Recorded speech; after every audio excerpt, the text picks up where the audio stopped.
Hi, I hope everyone's doing well today.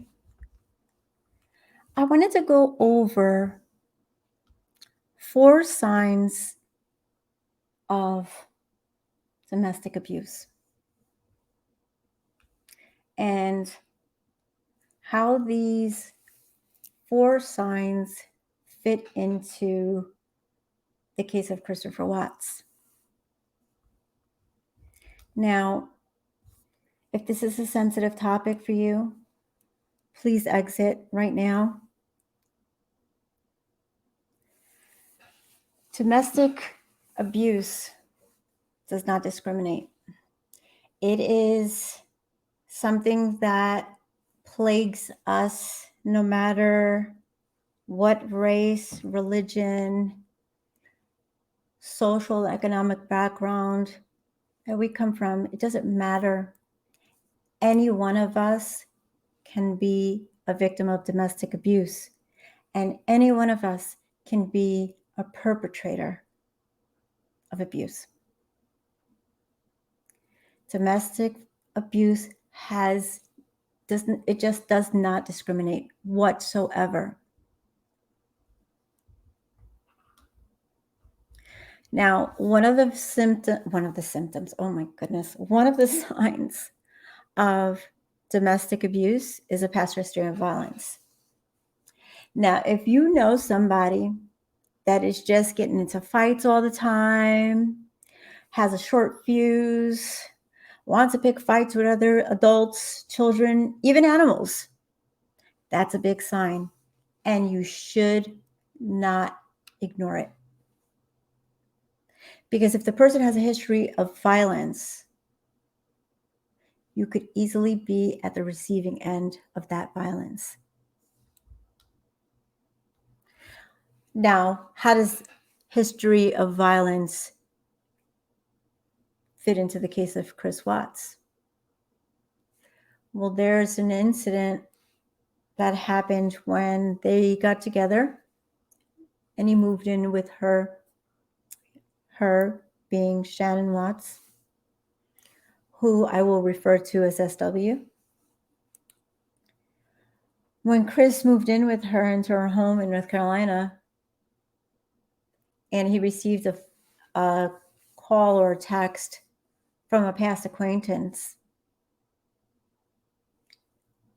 she flipped shit. She was so mad that she literally kicked him out. I mean, pushed him out of the house with no phone, no wallet, no car keys. He's outside. I don't even think he had, I believe he didn't even have shoes. He was outside. She kicked him out. Physically forced him out. Because he got a communication from a past acquaintance.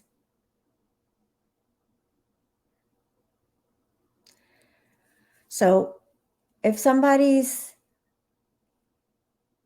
got a history of violence, pay attention to that. The next sign is controlling behaviors. Controlling what your partner wears, where they go, what friends they hang out with. That screams that you need to get away. In the case of Christopher Watts, SW controlled what he wore. He didn't even get to pick out what he wanted to wear. She purchased what he wore. She purchased the clothes. And he says it. She controlled where he went. In the beginning of the relationship, he used to work out with his friends all the time at the gym. That stopped. If he wanted to contact his parents and she felt like she didn't want him to, he had to stop contacting his parents. He even got to the point where he would delete the messages from his phone so there wouldn't be any evidence that he was speaking with his father. The next sign is threatening. Somebody who's abusing you, threatening bodily harm, threatening to take your children away, threatening to hurt themselves. So you could be in so much fear that you would just do what they want you to do so they won't follow through with hurting you physically, taking your children away, or hurting themselves. Now, in the case of Christopher Watts, SW used her children as a pawn all the time. You see her do it with the grandparents. When the grandparents did something that she didn't like, she threatened to keep the children from them.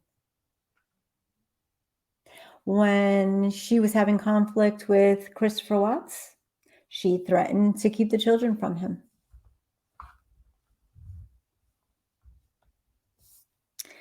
And the last one that I'm going to talk about today is cheating and infidelity. Well, this case screams infidelity. Obviously, he was cheating on her. We know that he was cheating on her because we see that he had a relationship with NK. In my opinion, I don't believe that he was the only one that was cheating. And you see pictures where she's a little too close for comfort all the time with a particular someone.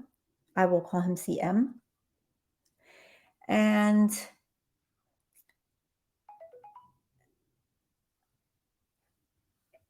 it all boils down to not respecting boundaries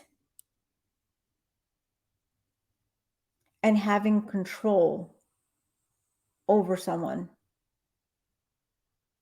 And I want you, the listener, to know that if you're ever in a situation like this, where someone is not allowing you access to money, is not allowing you access to your friends and your family, is actually making you change jobs,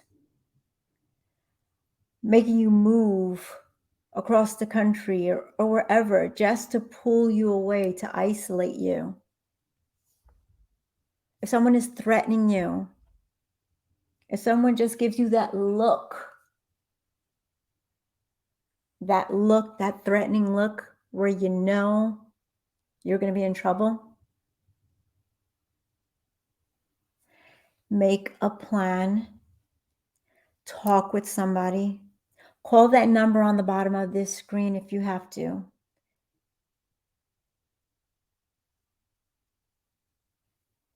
Reach out to someone, talk to someone, go get help, because the abuse will just increase. It will just get worse.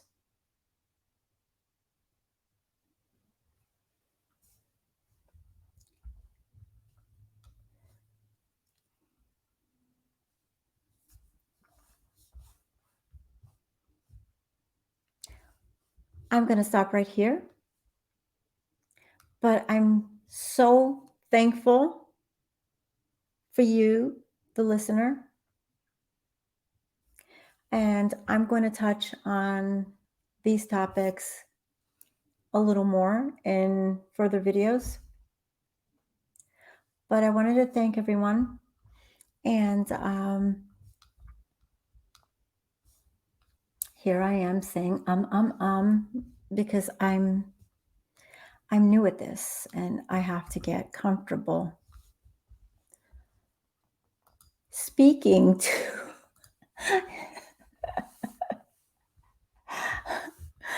but know that you're important.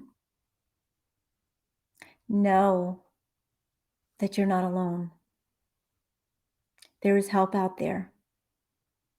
Again, the number for the National Domestic Violence Hotline is at the bottom of my screen. It's scrolling across the bottom of the screen. If you feel that you're in a situation that's abusive, or if you know someone who's in an abusive relationship, give them that number. There's help out there.